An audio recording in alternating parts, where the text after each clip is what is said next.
Isang araw, natuklasan ni Mang Rodel ang isang malaking pagkakamali. 10,000 piso. Sobrang siningil niya sa isang kliyente. Ilang buwan na ang nakalipas. Nagastos na ang pera. Wala nang babalik. Sinabi ng kanyang partner na hayaan na lang. Walang nakaalam. Tapos na ang trabaho. Pero tinawagan niya ang kliyente at ibinalik ang pera. Nahirapan ang negosyo sa loob ng 3 buwan pagkatapos noon. Nag-aatubili ang mga bayad. Nag-aalala ang mga empleyado. Halos sumuko na si Mang Rodel. Hindi siya sumuko at isang bagay ang nagbago dahan-dahan nang hindi niya napapansin.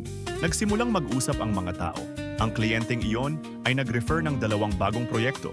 Ang mga empleyado niya ay naging mas maingat, mas tapat kasi nakita nila kung paano kumilos ang kanilang boss. Sa loob ng 1 taon, ang negosyo ay doble ang dating laki. Tinanong siya ng isa niyang manggagawa kung bakit niya ginawa yon. Sinabi niya, ang pera ay maaaring mawala, ang pangalan mo ay mananatili. Minsan, ang tamang desisyon ay hindi pakiramdam na panalo agad, pero palagi itong sumasaklaw sa lahat sa huli.